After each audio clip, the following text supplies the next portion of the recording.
Përshëndetje miq, mirë se po na ndiqni këtu në Median Amfora në episodin e 11 të podcastit Diskuto. Ne në fakt do të flasim mbi tematikë mjaft të rëndësishme, atë të zhvillimeve që kanë të bëjnë me Ballkanin Perëndimor, më konkretisht me fokusin që Shtetet e Bashkuara të Amerikës dhe perëndimi kolektiv i japin Ballkanit dhe Ballkanit Perëndimor, veçanërisht duke ditë që dhe Shqipëria është pjesë e Ballkanit Perëndimor, dhe për të diskutuar këtë tematikë kaq të rëndësishme, unë kam ftuar zotin Henry Qeno, ekspertin e çështjeve të sigurisë. Henry, falenderoj që e bërë pjesë e këtij episodi. Kënaqësi ime. Kënaqësi të të kemi dhe në fakt shumë tematika që për diskutuar, por do ta nisja në fakt nga tematika fundi që është folur në mediat shqiptare për zgjedhjet në Hungari. Pra shohim koalicionin Fides-KDNP të kryeministrit Viktor Orban, që humbet zgjedhjet parlamentare aty. Orbani pas 16 vitesh 4 mandate kryeministër, na ngjan me dikën në fakt këtu afër rreth nesh, humbet zgjedhjet dhe në vend të tij fiton në partia po prapë të djathtës, jo më të djathtës sovraniste, por të djathtës qentriste, pro-europeaniste, TISA, e drejtuar nga Peter Magyar, dhe ai bëhet kryeministri i ri i Hungarisë. Tani si e lexon ti, si eksperti i politikës, si çështjeve të sigurisë, gjithë të gjë domethënë, a shes një... fillimisht ne nuk do ta shikojmë si humbje e Fidesit në një farë mënyrë, sepse kjo është krijesë e Fidesit, të gjithë individët, të filluar nga Magyari, Spari, po edhe të gjithë individët e tjerë që janë përfshirë në bashkëpunim dhe qytetet dhe qeveria e ardhshme, janë gjithë individë të cilët kanë bashkëpunuar me Orbanin, e kanë patur idhur deri pa kohësh Orbanin, kështu që nuk e shikoj si një farë mënyrë të humbje të së djathtës. Orbanit ne si qenë djatha konservatorë që jemi, që besojmë tek ideologjia, të kjo lloj ideologjie politike dhe në aspektin shoqëror, ne do t'ja dim për nder atit që të paktën në një vend, në një komp në Europë, e majta pothuajse nuk ekziston fare. Ata janë përfaqësuar, pra gjithë partitë e majta janë përfaqësuar me diku për 2.6% të votës kombëtare, po me asnjë deputet përfaqësues në parlamentin hungarez. Kështu që në këtë mënyrë sigurisht që diskutohet kjo çështje e një qeverie sovraniste dhe një qeverie më tepër pro-europiane, por Magyari vetëm 2 ditë më parë, 3 ditë më parë bëri edhe një deklaratë ku në lidhje në lidhje me kufit, pra përfshirjen e Hungarisë në këtë marrëveshjen e gjerë të Bashkimit Evropian, ku ai u përgjigj në mënyrë të drejtë për drejtë që fillimisht ne duhet të forcojmë edhe më tej kufit brendshëm të Hungarisë, por duhet të shikojmë edhe forcimin, të gjejmë mënyra se si të forcojmë edhe kufit vetë Bashkimit Evropian.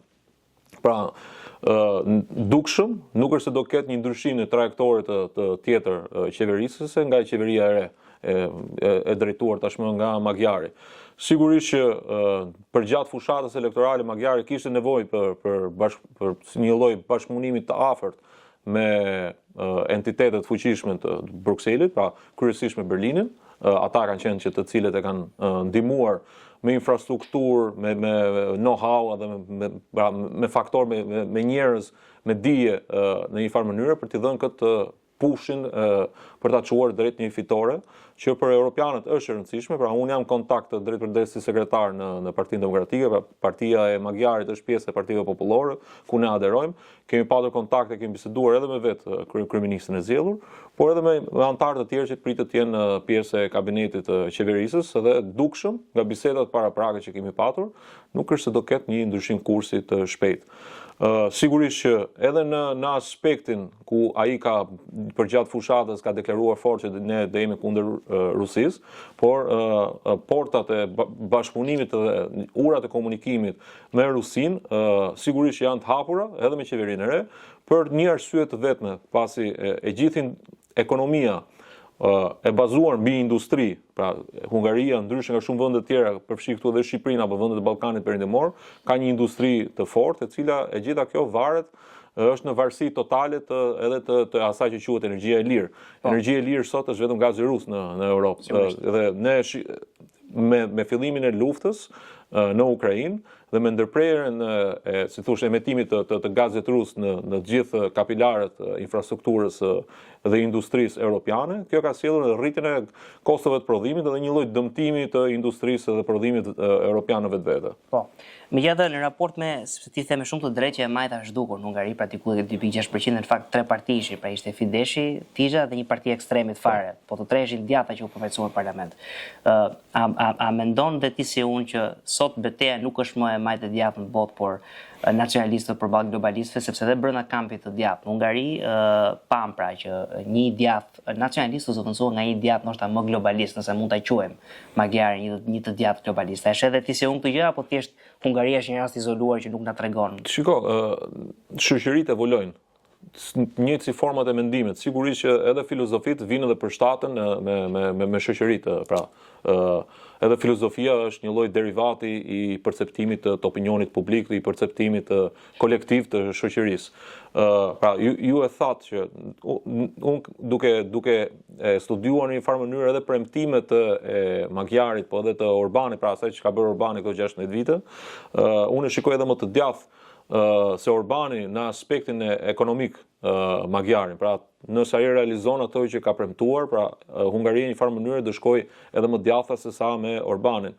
Sigurisht që duket që është një individ më globalist në lidhje me Orbanin, por ne do shikojmë hapet e para, pra këto ndërveprimet e para me Brukselin tregojnë që nuk është se do ketë një ndryshim shumë të madh nga Orbani. Sigurisht që ai pretendon që të ketë një lloj hapje të Hungarisë dhe një lloj bashkëpunimi me instanca të ndërkombëtare, pra të së paku në kampin e Brukselit ka një lloj shprese të madhe që do kenë një lloj bashkëpunimi më pozitiv se sa e kanë patur me Orbanin. Por ne nuk duhet të harrojmë faktin që Orbani në një farë mënyrë ishte një lloj talizmani për partitë të djatha europiane. Deri para pak kohësh, edhe konfliktet e para kanë filluar dhe iniciuar vetëm pas luftës me Ukrainën, ku ai majti qendrim fort, sepse interesat e tij nuk ishin më si thuash më të gjëra, pra të mendonte për europianët, por mendonte për qytetarët hungarez duke ditur varësinë totale që kishte ndaj gazit rus. Tani se ti e përmendë këtë pjesën e Orbanit që një farë talizmani për partitë e tjera të djatha në Bashkimin Evropian. Pse mendon që në Bruksel për shembull, sa më ka një perceptim mendoj unë që sa më djathtas të anoshti ideologjikisht, aq më afër Rusisë. Se unë mendoj për shembull që ti mund të jesh i djathtë konservator, të kërkosh të ruash dhe sovranitetin e vendit tënd, aq sa mund ta ruash në kornizat Kur flasim për sovranitet, një vend si Shqipëria ka të vështirë të temetoj këtë ndjesim. Unë jam shumë dakord me ty dhe ti di bindet e mia raport me këtë. Po ajo që dua të them është kjo gjë që pse në syt e Brukselit për shembull, sa më djathtas ti jesh, aq më afër Rusisë je. Pra pse ndodh kjo gjë? Sepse për një kohë goxha të gjatë, në disa dekada, paktën 2-3 dekadat e fundit, mendimi politik i Brukselit, pra ajo që është prodhuar politikisht nga drejtuesit europian, ka qenë jo thjesht e qendrës, po pra ka patur një lloj forme globalizmi, siç ti e cilëson, politika shumë sociale, politika shumë të majtë dhe këto të shtyra nga partitë e djatha. Pra ne nuk duhet të harrojmë faktin që partitë e djatha e qeverisin Brukselin për një kohë goxha të gjatë. Por ato kanë bashkëpunuar me socialistët. Unë kam një shprehje time në intimitet, një i majt me i djathtë është i djathtë që shndrohet në të majtë dhe kurri i majtë në të djathtë. Pra partitë popullore europiane kanë bashkëqeverisur Brukselin me socialistët për rreth 12 apo 16 vite. Në mënyrë të pandërprer, vetëm në zgjedhjet e fundit.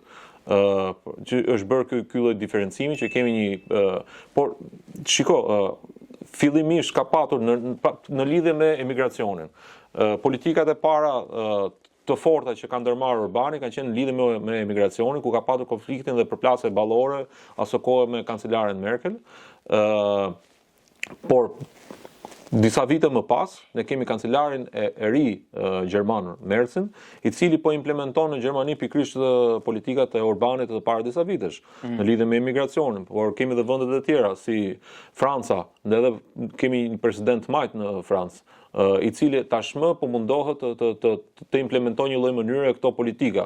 Përveç kryeministrit Sanchez në Spanjë, i cili po kërkon të bëjë totalisht të kundërt e rrjedhës pjesës tjetër të Europës, ku po mendon të si thuash të japi shtetësinë rreth 1.5 milion emigrantëve të palishëm. Ata më duket nuk janë as emigrantë palishëm, janë refugjat. Pra janë statës edhe disa janë refugjat, ka dhe emigrantë palishëm, po kur je emigrant i palishëm do të thotë që ti ke shkel ligjin e vendit, ke kryer një vepër penale atje. Sigurisht që Sanchez në logjikën time dhe mendimin tim po vepron si njëjtë si këta të majtët e Amerikës, të cilët i shikojnë këta individ thjesht si vota elektorale, në mënyrë që t'i japin shtetësinë dhe në zgjedhjet e ardhshme këto të kenë drejtën e tyre për të votuar dhe dihet se për këtë votojnë. Kjo në fakt ka qenë debat i madh në Shtetet e Bashkuara të Amerikës në presidencialet e vitit 2024 dhe tani po na vijnë zgjedhjet e mesmandatit, midterms në nëntor, që jam i bindur që ti do t'i ndjekësh me shumë kërshëri, po ashtu dhe unë, dhe janë po të njëjta debate, më bëri përshtypje dhe komenti mendojmë deri diku i drejtë i asaj që unipartia, domethënë të majtët dhe djathtët në një farë mënyrë në Evropë kanë qenë një. Në Amerikë kemi edhe atë termin e famshëm rhinos, pra Republicans in name only, pra republikanë që janë vetëm emër republikan, por në fakt kanë politika qentriste apo të majta.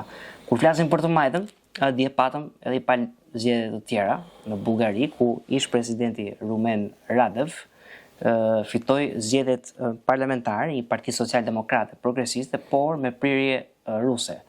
Tani, teza ime ka qenë gjithmonë që pavarësisht se jo çdo lloj prirje sovraniste mund të quhet proruse, në përgjithësi e djathta alt, por dhe e majta alt, pra djathta ekstreme dhe e majta ekstreme financohen nga Rusia dhe jo më kot këta individ, siç është tipi Radevit, kanë prirje proruse. Si e sheh të qëndësishme këtë si konstatim? E sheh infiltrimi rus me rrezik në këto vende nëpërmjet ekstremeve politike? Shiko, mënyra se si ka ndërvepruar Rusia gjatë gjithë kësaj gjatë gjithë dekadës fundit, le të themi, për shkak edhe të pushtetit mall infrastrukturës në njerëz që ka shërbime goxha të forta, por edhe para, shumë para, të cilat i ka implementuar në këto proxit në një farë mënyrë. Sigurisht që këta ndryshojnë nga ato proxit që përdor Irani në rajonin e vet, në lindjen e mesme. Këto nuk janë organizata terroriste, por kryesisht janë organizata politike, politikanë të caktuar të cilat financohet në mënyrë të drejtë për drejtë në karrierat e tyre, duke i shërbyer politikave ruse në momentet të caktuara kur ata janë të nevojshëm për Kremlinin. Kështu që edhe në rastin konkret ne duhet, është e vërtet që Radevi është nuk mund ta quajmë filorus, sepse shumë herët ende, por në një farë mënyrë është liberal karshi politikave ruse dhe më agresiv ndaj politikave të Brukselit, por ne nuk duhet të harrojmë faktin që Bullgaria është një vend i rëndësishëm sepse është pjesë e gjeopolitikës në një rajon shumë problematik, por është vend antar i NATO-s, është vend antar i Bashkimit Evropian, kështu që në këtë farë mënyre mund krijojë këto problemet si të thush informacionet sensitive të cilat mund të rrëshqasin nëpërmjet strukturave të caktuara të cilat janë nën kontrollin e Kremlinit.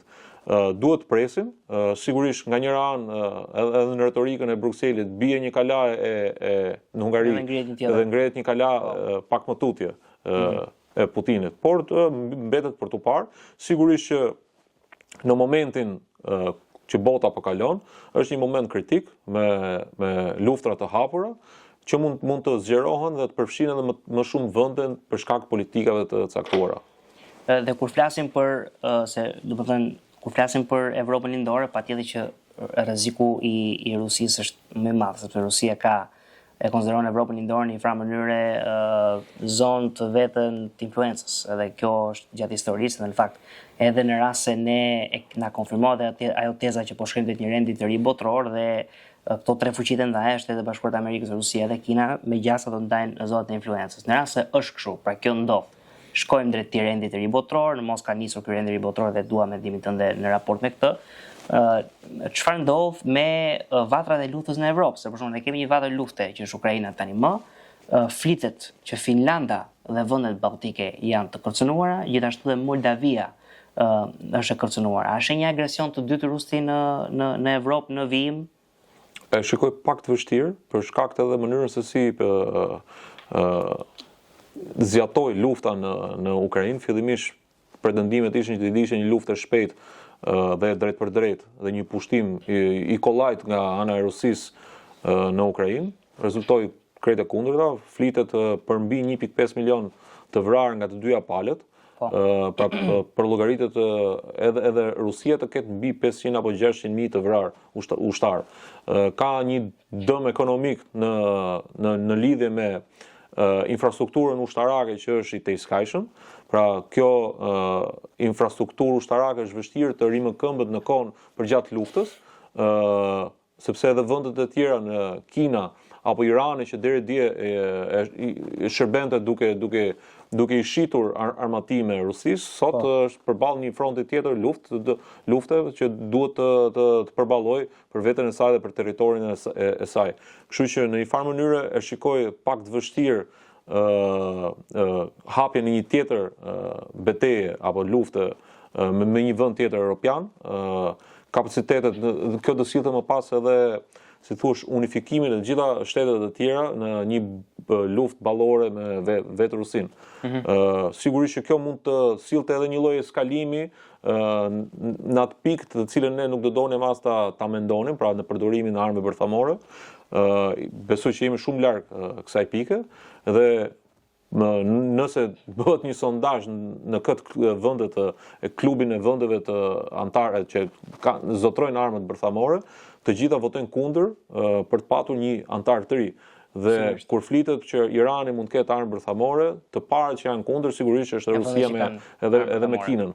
Është Pakistani nga krau tjetër, është India.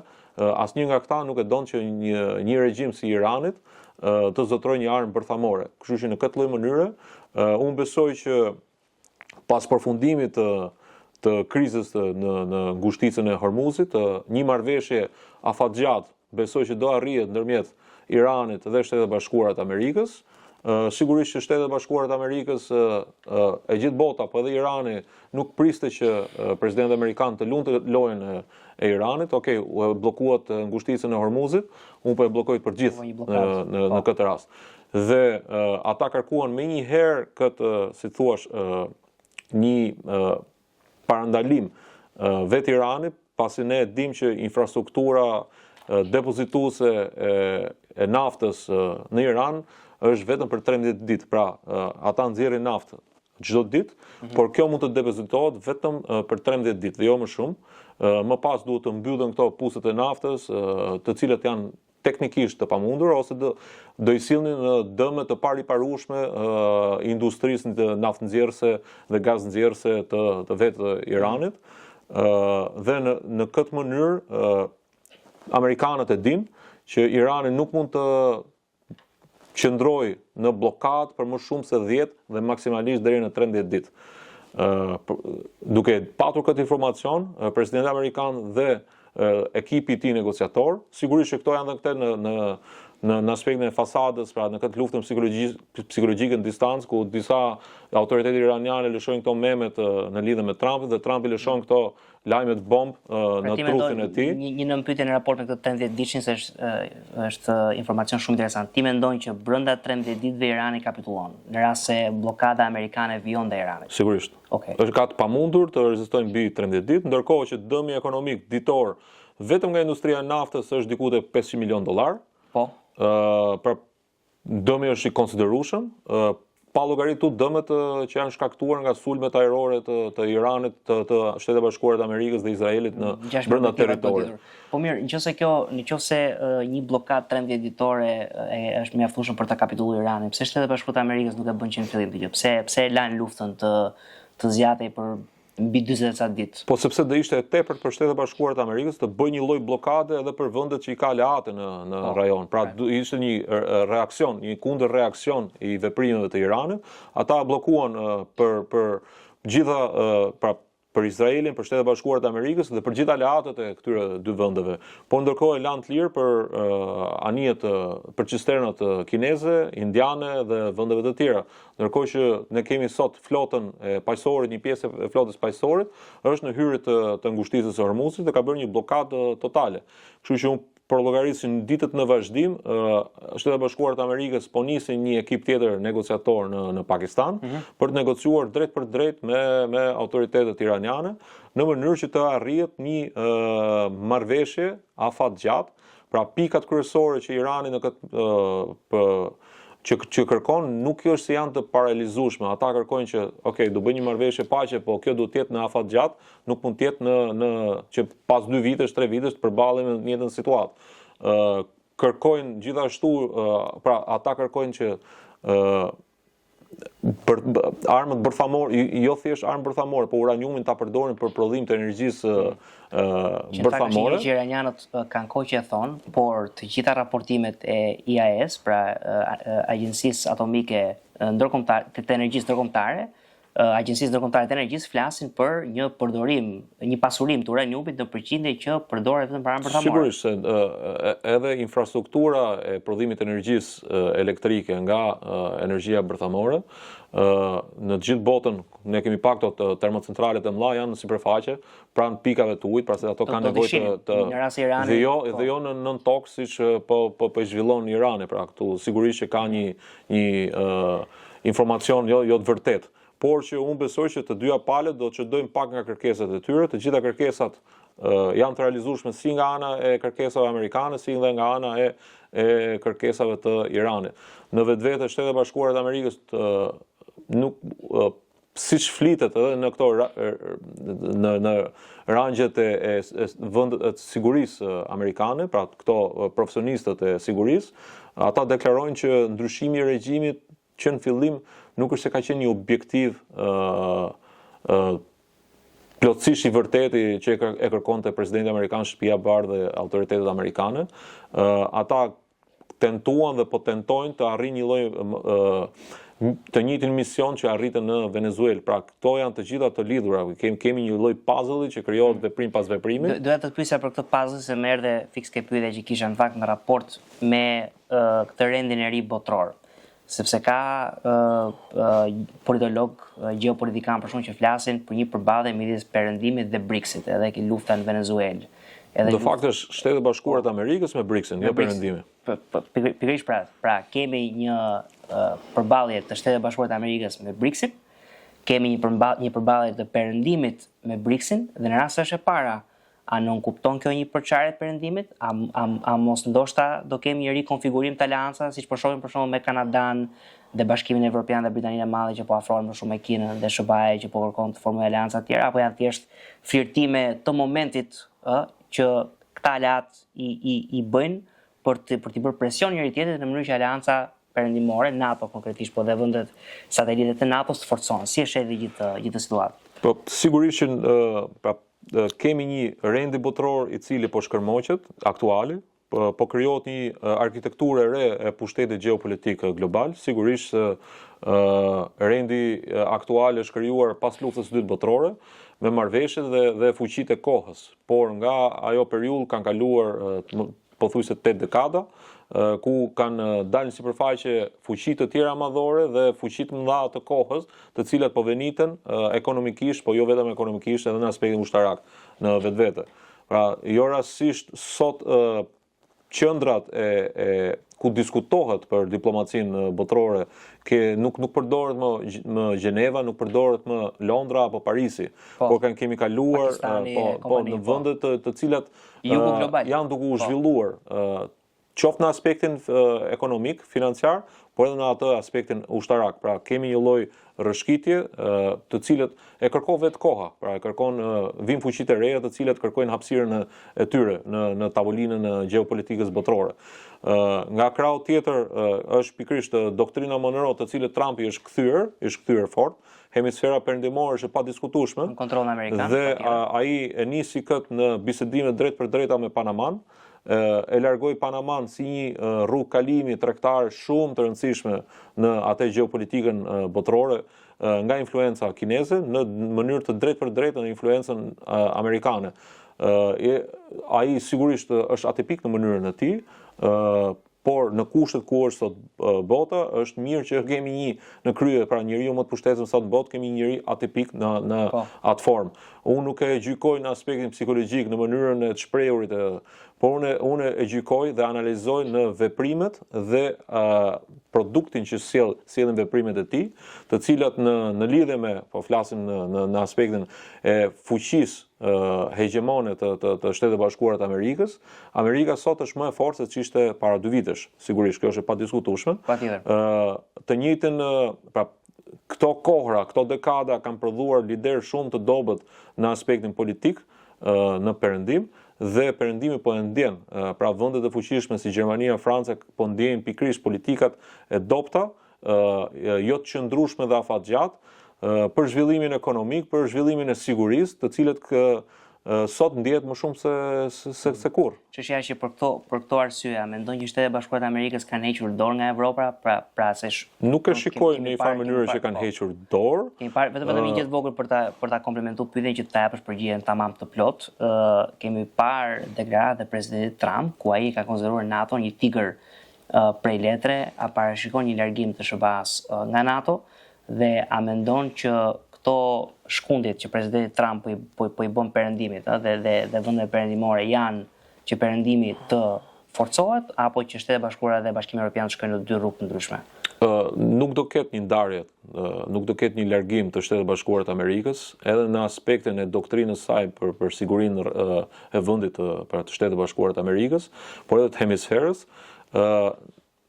Sigurisht që ai përdor terminologji të tjera, ne jemi mësuar tashmë me presidentin Trump me deklarata të tilla, dhe siç jemi mësuar edhe të bëj deklarata totalisht të inverse kur merr marrëveshjen që i intereson. Ne nuk duhet të harrojmë faktin që tregu kryesor ekonomik i Shtetet Bashkuara të Amerikës është Europa, dhe tregu kryesor ekonomik i Europës janë Shtetet Bashkuara të Amerikës. Pra nuk është thjesht kjo ndërlidhja historike apo ndërlidhja e gjakut e besimit në një farë mënyrë pra e qytetërimit ndërmjet Europës, por janë shumë faktorë të tjerë të cilët e bëjnë të pamundur një ndarje të Perëndimit, pra të Europës dhe Shtetet Bashkuara të Amerikës. Sigurisht që ai kërkon maksimumin duke bërë deklarata të tilla për t'i tronditur në mënyrë që edhe që të zgjohet, pra kërkon zgjimin e perëndimit, të qytetërimit perëndimor. Ne nuk duhet të harrojmë faktin që në mandatin e tij të parë, presidenti amerikan i detyroi vendet anëtare të NATO-s të rrisnin investimin ushtarak të arrinë kuotat që ishin detyrueshme, por përveç Amerikës asnjë vend tjetër. Ndërkohë që sot që flasim, buxheti i NATO-s është spaku 2 herë më i madh, krahasueshmërisht me mandatin e tij të parë. Pra NATO sot është më e fortë se ç'ishte në kohën kur Donald Trump erdhi, u zgjodh president dhe hyri në shtëpinë e bardhë, ka infrastrukturë ushtarake më të fortë. Kështu që ai përdor këtë lloj terminologjisë për të arritur të influencojë tek drejtuesit në një farë mënyrë edhe nëpërmjet frikës, sepse Europa pa Shtetet Bashkuara të Amerikës nuk kanë kapacitetin, infrastrukturën për të përballuar me rreziqe siç mund të ishte Kina apo Rusia nga ana tjetër. Nuk projekton deterrencë NATO pa Shtetet Bashkuara të Amerikës. Sigurisht që edhe vetë amerikanët nuk është se nëse i kthejmë edhe sondazhet, qytetarët amerikanë nuk e duan këtë lloj konflikti. Sigurisht që kur produkti të realizohet i këtyre veprimeve të presidentit Trump, amerikanët në fund, po edhe europianët do jenë më të qetë dhe më të sigurt. Shumë interesante kjo që the, sepse një prej gjërave për cilat ne flasim, një prej tematikave për cilat ne flasim këtë podcast është pjesa e dezinformimit, dhe është mendoj narrativ dezinformative që ka një përçarje apo perëndimi po dobësohet, kur në faktet flasin ndryshe. Pra NATO, siç e the ti, ka një buxhet 2 fish më të madh, dhe pyetja që ngrihet është Në rast se NATO ka një buxhet dy fish më të madh, pra ka dy fish më shumë kapacitete për të armatosur, a është më e dobët në raport me Rusinë apo është më e fortë? Sigurisht që është më e fortë. Dhe nga ana tjetër, më bëri përshtypje për mirë, bie shumë dakord me këtë pjesën e armëve bërthamore. Principi në shkenca politike quhet principi i mos proliferimit, pra i mos përhapjes së armëve bërthamore. Kjo është arsyeja për shkak pse aleatë të Iranit, siç Rusia dhe Kina, nuk duan që Irani të ketë armë bërthamore, se dëgjojmë këtë budallikun që me që ka Izraeli armë bërthamore ti marrë dhe Irani. Domethënë të përfundojmë gjithë mjaftojnë këto që e kanë. Pra, armët në historinë e njerëzimit, armët bërthamore në sulm drejt për drejt ushtarak kanë përdorur vetëm një herë. Po. Janë përdorur vetëm një herë kur ishte vetëm një shtet që i zotronte. Bomba atomike më saktë. Bomba atomike, pra. Një formë armëve bërthamore, po jo siç i kemi. Bomba atomike është përdorur vetëm një herë kur e zotronte vetëm Shtetet e Bashkuara të Amerikës. Kur më pas kjo kaloi edhe në anën e Bashkimit Sovjetik, që nga i çast u krijua ky dualiteti dhe të dyja palët ruajnë njëra tjetrën. Dhe është në fund ne jetojmë në një planet gjithë së bashku. Armët bërthamore janë deterrent për konflikte, sepse pastaj shkojmë ke skenari i Armagedonit, pra i përplasjes së madhe që shfaros njerëzimin, dhe nuk duhet shkojmë në një skenar ku përfundon dhe Mali i Zi dhe Shqipëria me armë bërthamore, sepse pastaj bota merr fund të gjithë armatose me armë bërthamore. Dhe si e dim ne këtë, e dim sepse Arabia Saudite, që është rivali më i madh nga bota sunite i Iranit, ka thënë që në rast se Irani me armë bërthamore do bëjmë të njëjtën gjë ne. Sigurisht. Ndërkohë, unë fakt doja të bëjmë atë që amerikanët quajnë switching gears, pra ndrojmë pak marshën dhe kalojmë në një tematikë tjetër, po prapë ke politika. Shohim që në Maqedoninë të Veriut shqiptarët ngrihen pra studentët shqiptarë ngrihen për të drejtat e gjuhës. Pra ata pretendojnë se qeveria e djathtë, ekstremit të djathtë maqedonase, po i nëpërkëmb të drejtat kushtetuese shqiptarëve të sankcionuar marrëveshjen e Orit, po dhe në marrëveshje të tjera për përdorimin e gjuhës. A she influencë ruse ti te përpjekjet për të hequr shqiptarëve të drejtën e gjuhës në Maqedoninë e Veriut? Jo, unë para disa kohësh në lidhje me Maqedoninë e Veriut, pra ishte koha kur Mickovski dhe VMRO DPN-s sapo kishte fituar zgjedhjet. Unë kam bërë deklaratë edhe mediatike, duke në një mënyrë edhe kontroverse me besimet e mia politike. Në vende ku shqiptarët janë minorancë, do dëshiroja shumë të qeverisin partitë e majta dhe jo partitë e djathta. Dhe ajo ishte koha kur Mickovski sapo kishte fituar zgjedhjet. Sigurisht që kjo vjen në një farë mënyrë dhe në ADN-n e tyre për të krijuar këtë lloj konflikti. Pra edhe në kohën e Gruevskit më parë, ka patur konflikte të tilla dhe përgjatë kohëve që kanë qeveritë e majta, marrëdhëniet me shqiptarët kanë qenë më koherente, më pozitive, si thuaç, në lidhje me nëse do shikojmë në aspektin e shqiptarisë. Sigurisht që ka një lloj studentët shqiptarë atje janë në drejtën e tyre që e jep kushtetuta, e jep marrëveshja e Orit, që studimet dhe provimet t'i japin në gjuhën amtare, pra në gjuhën që është një gjuhë e dytë, por gjuhë zyrtare në Republikën e Maqedonisë së Veriut. Duhet theksuar pra gjuhë zyrtare. Kjo është një drejt kushtetuese e qytetarëve shqiptar, atje dhe në këtë rast të studentëve shqiptar që këto provime t'i japin në gjuhën amtare të tyre, në gjuhën që ata zgjedhin. Patjetër. Ndikimi në aspektin rus, sigurisht që rusët nëpërmjet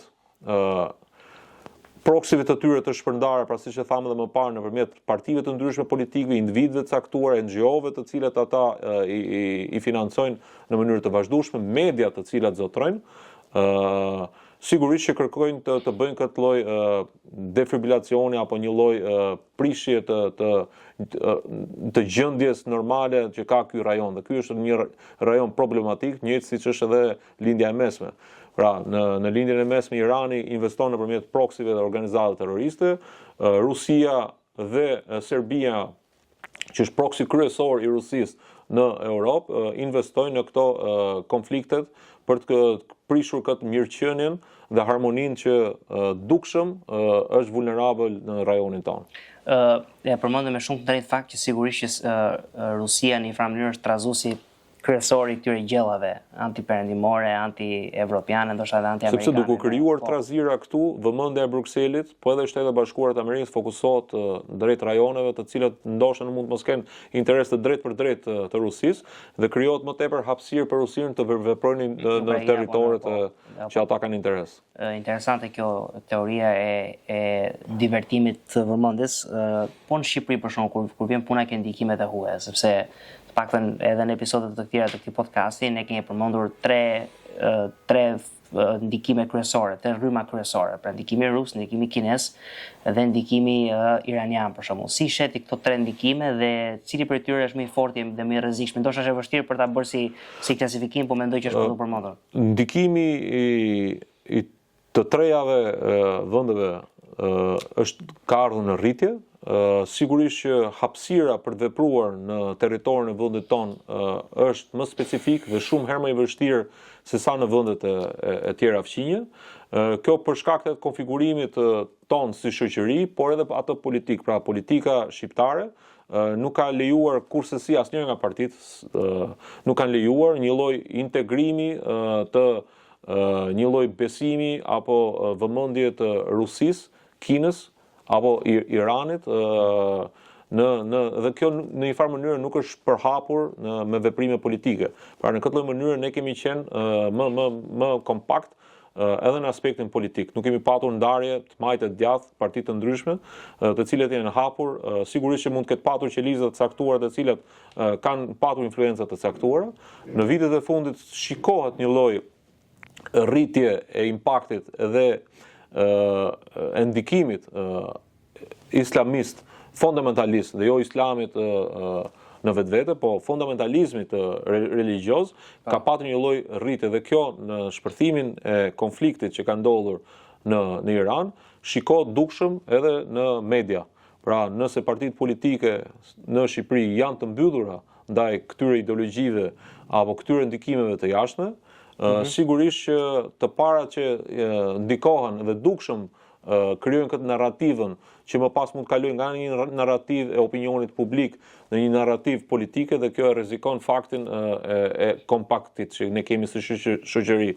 Pra me fillimin e konfliktit në Iran ka një lloj rritje të influencës të qelizave të caktuara, atyre qelizave të fjetra që i shërbejnë regjimit iranian me vedije apo pa vedije. Dhe jo vetëm qelizat se kur themi sleeper cells, kryesisht kemi në mendje qelizat armatosura, se qelizat që mund të shkaktojnë dëme kinetike. Këtu bëhet fjalë për njerëz të paguar që dalin në media për të mbrojtur Iranin. Do të thënë, unë jam dakord që se ne autoritetet shqiptare nuk mund të kontrollojnë dot kush merr lek dhe kush nuk merr lek, ose edhe munden, por ndoshta më e vështirë në një shoqëri të lirë. Si është rolin e medias në amplifikimin e këtyre narrativave? Për shembull, siç ka rastisë ty shumë herë në studio që ftohet dikush që është komplet jashtë orbitës, domethënë ai e mbron Iranin me që ka të drejtën e vet, por domethënë ti s'mund të marrësh dikë që jeton në një teokraci, sepse ai duke qenë se jeton në një teokraci, është biased, pra nuk ka mundësi për të folur ndryshe, siç nëse ti flet për shkak me një qytetar kinez që jeton në Kinë atje, ata kanë sistem në kreditit social, nuk e lë shteti, shteti lë pa bukë atë. Nëse ai dele flet kundër Partisë Komuniste Kineze, pra media çfarë roli luan në lejimin e hapësirave të tilla? Sigurisht që media është faktori kryesor i krijimit të propagandës dhe që më pas sjell në këto narrativat e gabuara të cilat mund të krijojnë ndikim nëpërmjet mesazhe subliminale dhe ndikimeve të drejtë për drejta, qoftë në individ të caktuar, qoftë në aspektin kolektiv në një shoqëri më të gjerë. Media është faktori kryesor i prodhimit të kësaj propagande. Sigurisht që këta individ të caktuar që mbjellin këtë lloj narrative përfitojnë nga fakti që jetojnë në shoqëri perëndimore, qoftë edhe si kjo jone të cila nuk mund të cilësohet plotësisht e lirë, por liria e fjalës ka një lloj vlere të caktuar në shoqërinë tonë. Dhe duke përfituar nga kjo lloj mënyre, pra që nga liria e shprehjes te kalojnë duke krijuar ndoshta edhe problematike dhe eskalime të cilat mund të jenë problematike në të ardhmen. Në një farë mënyre duhet më tepër kontroll, jo në kuptimin e centralizimit të propagandës, jo në kuptimin e bllokimit të lirisë fjalës, por në një farë mënyrë për bllokimin e shpërndarjes së këtyre propagandave të cilat janë të rrezikshme për vetë ekzistencën tonë si shoqëri. Unë jam i tjetës, duke qenë të dy të djathtë, duke qenë dy konservatorë, ne dim fakt mjaft mirë betejat që janë bërë për atë quhet free speech në SBA, ku e Majta prej vitesh ka përdorur censurën në rrjetet sociale për të nxjerrë njerëz jashtë loje, për të nxjerrë zërin e lirë jashtë loje. Dhe unë sigurisht nuk jam i idesë që ne edhe këta njerëz do të nxjerrim jashtë loje në sensin e censurimit, pra kur dikush thot në studio, thot atë që ndodh dhe kaq, domethënë megjithëse ka dhe studio ku ka moderator për shkak që vën filtra edhe më thet tash janë groteske në mendimin tim, por nga ana tjetër, ajo çfarë për cilën unë jam, çfarë unë advokoj është që të mos i ftosh fare. Pra kur ti e di që ky njeri ka një interes ekonomik ose interes që dhe jetësor për të gënjur, a është vërtet në interesin publik që ti ta marrësh ta thosh atë njeri që ka një interes ekonomik apo jetësor për të gënjur? Sigurisht që jo. Pra është një gjë për shkak ti thosh Enerin, që është një ekspert i çështjeve të sigurisë, apo Rueli, një ekspert marrëdhënie ndërkombëtare, që sigurisht kanë linjën e tyre ideologjike, politike, sa shumë mendojnë, por sigurisht i shohin konfliktet në mënyrë të ftohtë, dhe është një gjë tjetër të marrësh dikë që paguhet me lek për të sulmuar institucionet që perëndimi po ndërton në Shqipëri për shembull. Pra media luan një rol, kur flasim ke roli këtyre ose influenca që këto rryma kanë në Shqipëri. Okej, dakord, politika nuk ka shumë shtigje se ne jemi politikë kryesisht properëndimore, median e përmendëm.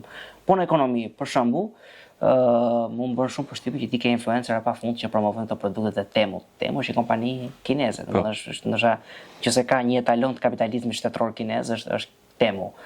Si e sheh atë quhet soft power, pra fuqinë e butë të Kinës me para në Shqipëri? Sigurisht që Kina ka totalisht tjetër strategji, mënyrën e përhapjes saj. Ne kemi parë dhe në kontinentin afrikan mënyrën se si ata kanë kontaktuar qeveritë e ndryshme duke ofruar miliarda dollar investime dhe më pas duke marrë të gjitha resurset e vendit, sepse këto vende kishin pavësi totale për ripagimin e borxhit në një farë mënyrë. Ne kemi parë edhe në Malin e Zi, pra me qeverinë e dikurshme, nuk mundi qeveria për të paguar detyrimin, një borxh që i marr disa miliard për ndërtimin e një autostrade që kosto u rrit në mënyrë të shumtë, pra për të lidhjen ndërmjet Beogradit edhe Podgoricës, se ishte një zonë malore e cila kalonte kjo autostradë nëpërmjet shumë veprave arti, të urave dhe tuneleve, e financuar e gjitha nga Kina. Në atë moment, momentin e mos pagimit, Kina kërkoi një nga portet, pra portin kryesor të zotëronte portin, siç ka në Selanik, në Pire, apo dhe më gjerë, pra kompanitë kineze ndodhen. Pra kjo është një lloj strategjie politike e përhapjes të influencës kineze kudo në botë. Dhe pikrisht, presidenti amerikan është që nga ardhja e tij në mandatin e dytë, ka bërë një blokadë totale i gjitha investimeve kineze në Shtetet e Bashkuara të Amerikës në radhë parë, duke i parandaluar dhe duke i bllokuar edhe tokat e shumta të cilat janë blerë nga individ kinez, po edhe me pasaportë amerikane, nga korporata kineze, ku shumica e tyre janë jo private por publike, në mënyrë për të parandaluar pikrisht këtë përhapje. Në momentin BRICS-it, përplasja ballore me BRICS-in, pse po ndodh BRICS-i? Sepse është goditur pikrisht standardi i krijuar disa dekada më parë, që është ajo e petrodollarit. Për Amerikën nuk është e rëndësishme se këtu flitet në mënyrë të rëndom nga individë të ndryshëm, të cilët thonë se Amerika bën luftra për të uzurpuar naftën, ndërkohë është krejt e kundërta. Naftën nuk i intereson kompanive amerikane. Ajo që i intereson shtetit dhe hegemonisë amerikane në afat gjatë trajtohet me dollar. Petrodollari. Që i gjithë kjo influencë, gjithë kjo tregti të bëhet nëpërmjet dollarit. Në këtë mënyrë ata ruajnë dollarin në vlerë të lartë edhe emitojnë këto bonët e thesarit, të cilat më pas blihen nga gjitha shtetet dhe ruajnë edhe borxhin publik në një farë mënyre. Pra është një mënyrë e strukturuar, arkitekturë pushteti nëpërmjet ekonomisë që e kanë krijuar amerikanët, të cilët kinezët e goditën në themel. Pra jemi në një luftë thellësisht ekonomike, sepse në një anë ti përmendë këtë Belt and Road Initiative për t'ia thënë publikut, pra iniciativa e rrugës dhe zinxhirit, është ajo që përmendi Henry në raport me investimet kineze në Afrikë, apo me faktin që kur Kina të ndërton rrugën në Malezi dhe ti se paguan dot, Kina merr port, apo ajo që kanë ndodhur në Venezuelë për shembull, ku duke ditur që socializmi funksionon aq mirë në thojza kur vjen puna tek menaxhimi i resurseve, Venezuela naftën që e kishte nuk e përpunonte dot. Dhe Kina kredit që ja kishte dhënë Venezuelës nuk i merrte mbrapsht me interes edhe me principal, po i merrte me këtë naftën që Kina pastaj e përpunonte dhe në thetash, dhe kjo është një për arsyeve pse në fakt amerikanët nuk hynë në Venezuelë për të ndruar regjimin, por vun Delcy Rodriguez aty që mjafton të ishte pro Amerikës dhe sot gjithë nafta e Venezuelës kalon tek rafineritë amerikane përballë. Dhe nafta e Venezuelës hyn tek këto heavy oils, pra naftat që kur përpunohen nxjerrin një sër derivatesh, pra kërkojnë një teknologji më të avancuar. Ndërkohë që vetë Amerika ka naftë butë që quhet. Edhe nafta jonë që del në Ballsh, në zonën e Patos Marincës, është hyn tek këto heavy oils. Pra, dhe nafta venezueliane përpunohet në Amerikë dhe derivatet tregtohen nga korporatat amerikanet, sot që flasim. Dhe nafta që nxirret nga pusët e naftës, kryesisht në Texas, në Oklahoma, pra në zonën e Midwestit, e gjitha kjo eksportohet në rafineritë të tjera të botës, të cilët kanë nevojë për atë lloj nafte. Sot që flasim, Shtetet e Bashkuara të Amerikës, pse them që ky president është duke luajtur shah, po ka mënyrën e tij të trumbetimit, të retorikës, të cilët njerëzit merren me këtë lloj psikologjie. Pra ai nuk është i rastishëm aty, nuk është i rastishëm që është një miliarder. Dhe ka një ekip të tërë njerëzish inteligjent, të cilët e kuptojnë këtë lojën e gjeopolitikës. Sot Shtetet e Bashkuara të Amerikës jo thjesht janë autosuficient në lidhje me energjinë e tyre. Pra, ata prodhojnë energji jo vetëm për produktin vendas, pra që i nevojitet si Shtetet e Bashkuara të Amerikës, por janë duke eksportuar. Këto ditë Shtetet e Bashkuara të Amerikës kanë arritur kuotën 25 milion fuqive në ditë, që nëse është ekuivalentja e produktit rus, produktit iranian dhe produktit saudit të marrës bashku. Është disa herë më e madhe prodhimi amerikan. Na ngjan me këtë pjesën e defense spending. Pra Shtetet e Bashkuara të Amerikës kanë një buxhet ushtarak vjetor diku ke $800 miliardë, që është më shumë se sa gjithë fuqitë e tjera të Shtetet Bashkuara.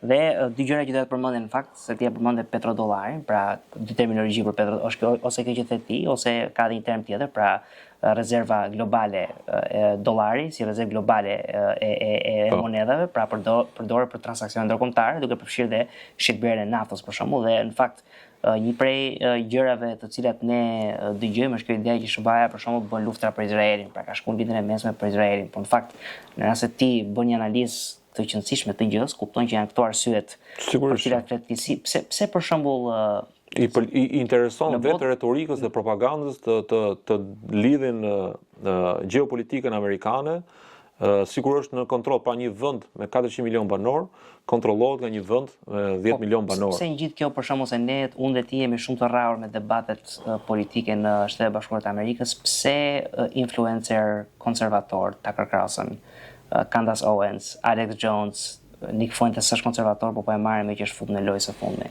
Pse këta për shembull kanë një obsesion, po themi, me portretizimin e politikës së jashtme amerikane në ditën e mesme si komplet të dirigjuar nga Izraeli. Pra pse janë këta?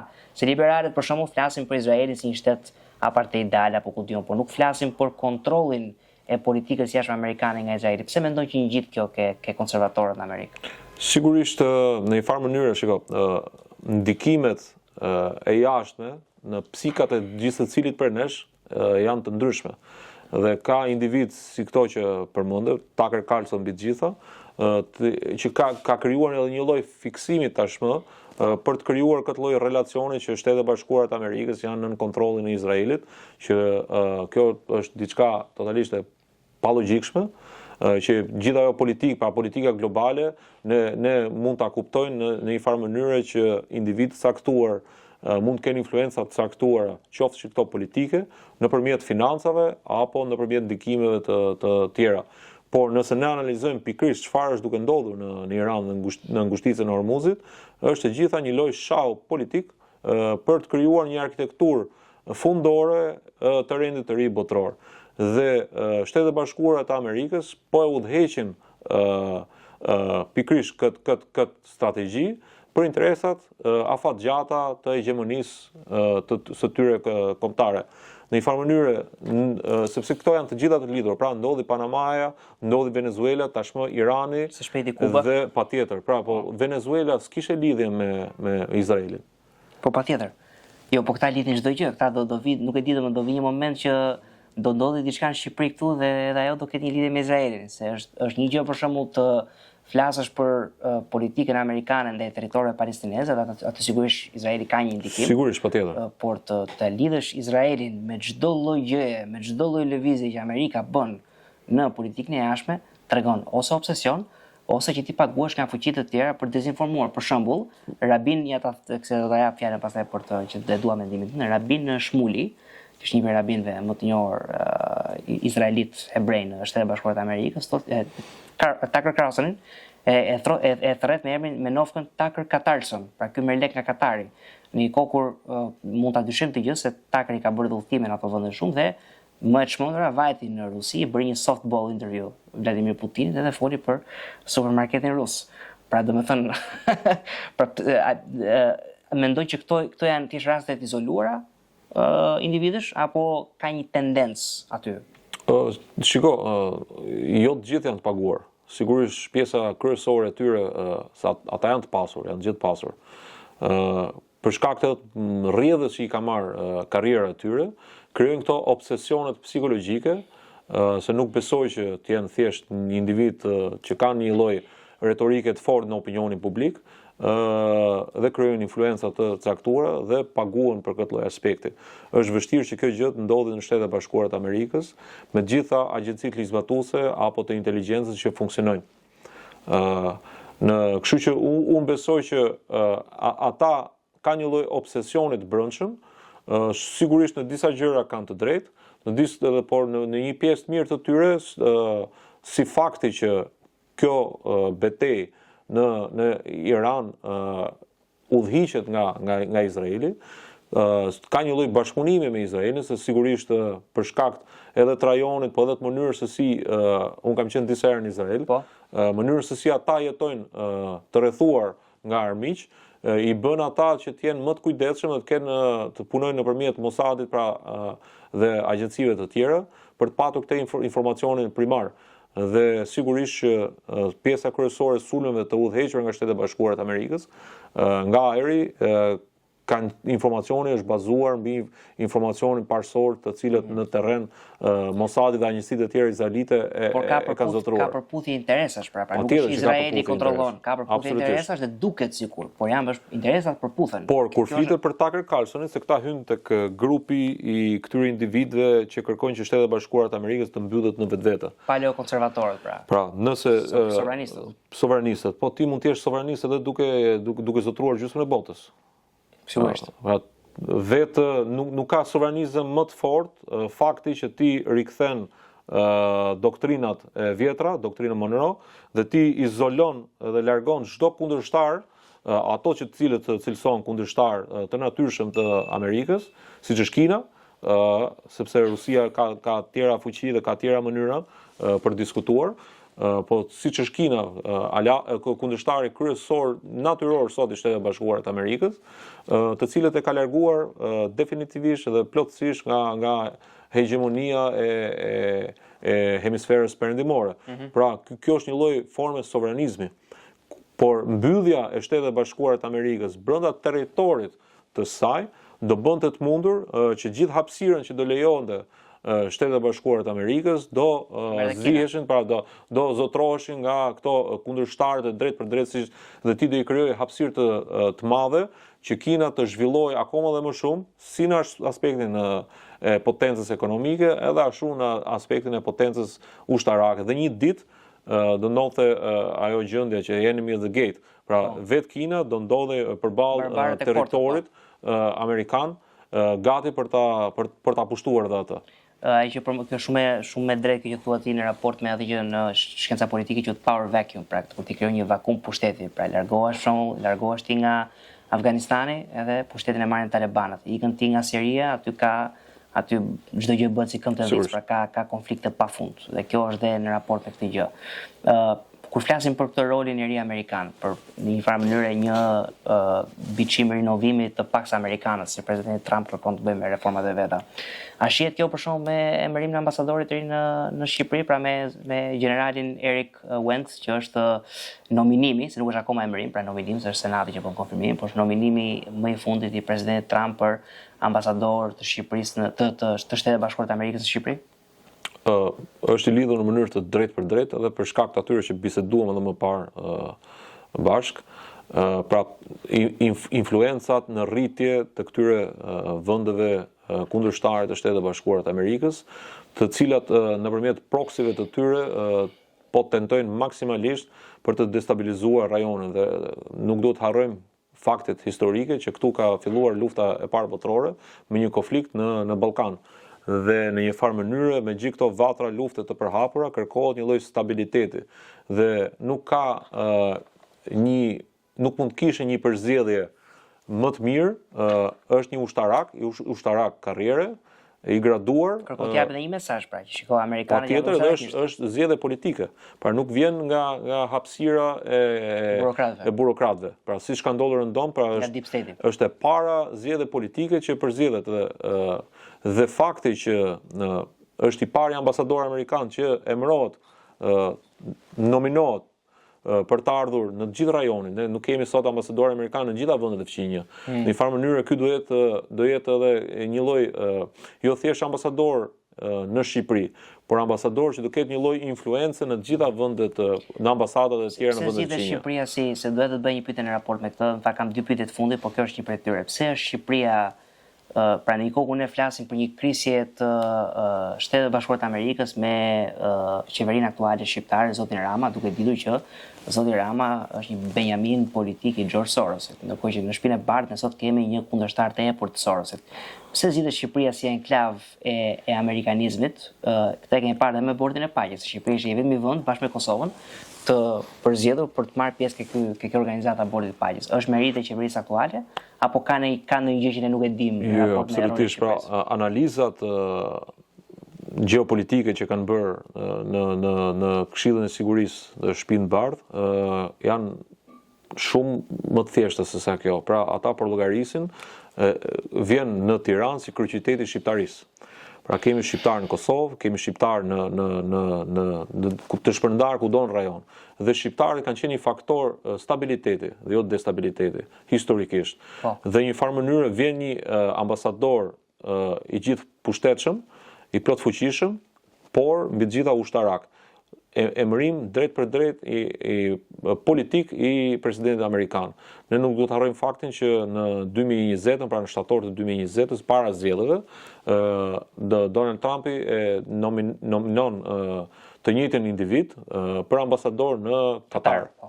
Pra, por më pas nuk kaloi me ndryshime me ardhmën e presidentit të ri dhe me ndryshimin si thuaç, u bloku në Senat kandidatura e këtij ambasadori. Kështu që në një farë mënyrë të gjitha analizat e mia përllogaritën që këto dëgjesat në Senat do e kalojnë shumë shpejt dhe unë përllogaritet e mia do janë flitet që në fundin e qershorit apo në mesin e korrikut ne do e kemi ambasadorin edhe të votuar dhe në Tiranë. Dhe është e vetja mundësi faksin, nëse ka zgjedhje mes mandatin nëntor, dhe siç flitet Partia Demokrate me një val blu do të fitojë dhomën e përfaqësuesve të Senatin, bëhet më Senati është pak i vështirë, por dhomën e përfaqësuesit po, në Senat është, unë besoj që do kemi një majorancë ndoshta edhe pak më të fortë, jo thjesht 53, që është sot i republikanëve. Unë mendoj se garat më të forta janë gara që senatorët në zyrë janë demokratë. dhe ata janë që rrezikojnë për ta humbur. Por dhoma e përfaqësuese sigurisht që ka një lloj rreziku. Dhe kjo është edhe, si thosh, garancia më e madhe e demokracisë që Shtetet Bashkuara kanë. Është vetë shoqëria amerikane ku nuk kërkon kur të japi një presidenti, një individi kushdo qoftë, të japi një pushtet të tepërt. Ajo që quhet parimi i checks dhe balances, pra i kontrolleve. Edhe diçka tjetër në lidhje me ambasadorin. Pra, ne kemi parë që me një avokat mund të negociosh. Me një politikan sigurisht që negociohet, me diplomatët negociohet, me një ushtarak nuk negociohet. Ai do ketë ndikim të drejtë për drejtë, siç e shikojnë edhe në skakierën politike të Tiranës. Por fokusi kryesor i tij sigurisht do jetë më i gjerë, do jetë edhe i gjithë rajoni. Unë besoj që ai do vi të japim një lloj mbështetje, një farë mënyre edhe reformës në drejtësi, sigurisht që mund kërkoj disa ndryshime në reformën në drejtësi të cilat ai ka informacion të mënyrës se si është zhvilluar reforma në drejtësi, orientuar dhe se si është ndërtuar sistemi i ri i drejtësisë në Tiranë. Kjo batuta me një general nuk negociohet dot, mendoj që është i gjetur dhe bie mjaft dakord me analizën tënde. Ne kemi ardhur në fund të këtij episodi, diskutuam shumë tematika, shumë interesante me interes publik dhe jo vetëm, kështu që falenderoj që u bërë pjesë e këtij episodi.